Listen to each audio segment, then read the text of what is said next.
The 76ers are now 3-12 after defeating the Brooklyn Nets 113-98. Prior to this game, obviously they were 2-12, and there was a stat that I looked at the other day. When teams start out as poorly as the 76ers do with that record of 2-12, only 6% of the time in NBA history were they able to make the playoffs. So it's quite a daunting task that's left for the Sixers to get back into the playoff hunt. Is it possible they still can do it in the East? Yes. The East has been pretty bad this year, I would say. You look at the 8th seed right now in the East is the Chicago Bulls, and they're 7-11. And the 7th seed is Atlanta Hawks, and they're 7-10. And the Miami Heat are 6-7. So you have three teams that are in the playoff hunt right now that are below 500. So it's very possible they could climb out of this hole. But still, I don't think it'll be easy with all the injuries that have decimated them throughout the season. You have Paul George, who's now hurt again with a hyperextended knee. And then you have Joel Embiid, whose knee is swollen right now. And they're saying that he won't play on Sunday. And you just don't know how serious this is with Joel Embiid. He's had knee problems for a while now. So no one knows how bad this could turn out to be, or how it could hurt him throughout the season if this is a chronic thing he's dealing with his knees. Just kind of like how Kawhi's always hurt. I think Joel Embiid is going to become that type of guy pretty soon. It just does not look promising, really, for him. Granted, I don't think Joel Embiid is faking these injuries, but he does have structural problems with his body. I think this is very evident now.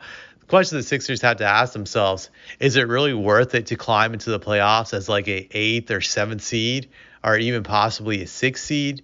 Maybe they think they can upset one of the top teams in the East. I think they would want to avoid the Boston Celtics if they get in there. Just the Celtics are number 2 right now. They're not too far behind the Cavs. They could slowly climb back and get the number 1 seed. That's a possibility. So would you want to go in as an 8th seed against them? I don't think so. I think that would be the worst matchup for them.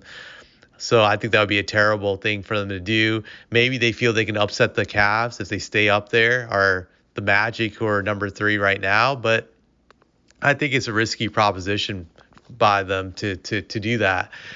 It's not popular, but I think they would be better off tanking and just continuing to suck this whole entire season. They're in a good position right now, having the 2nd worst record in the league. They should keep it up.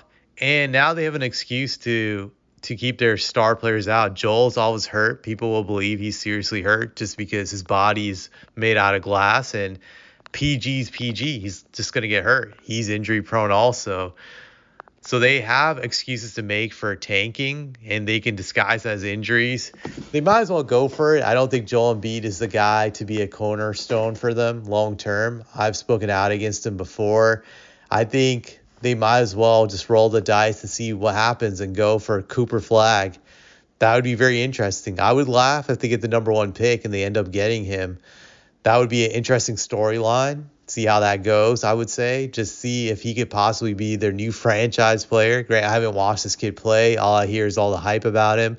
I actually had to watch some games before I can really decide on who I think he is and be able to scout his talent. So, yeah, I would play this game. They might as well tank because Joel Embiid is very unreliable. And it's very hard to say that he'll be around even in a few years. Just when you look at his injury history, just his body is not aging well.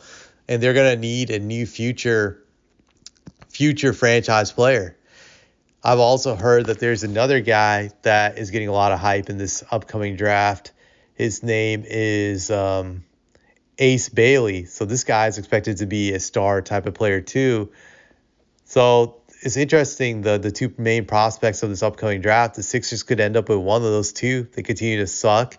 Granted, it's not guaranteed they'll get a top 2 pick because the NBA draft is unpredictable when it comes to just the lottery. But they might as well try. They have nothing to lose. I don't think they're going to win a championship this year anyways. The way it's set up now, just I don't see it happening.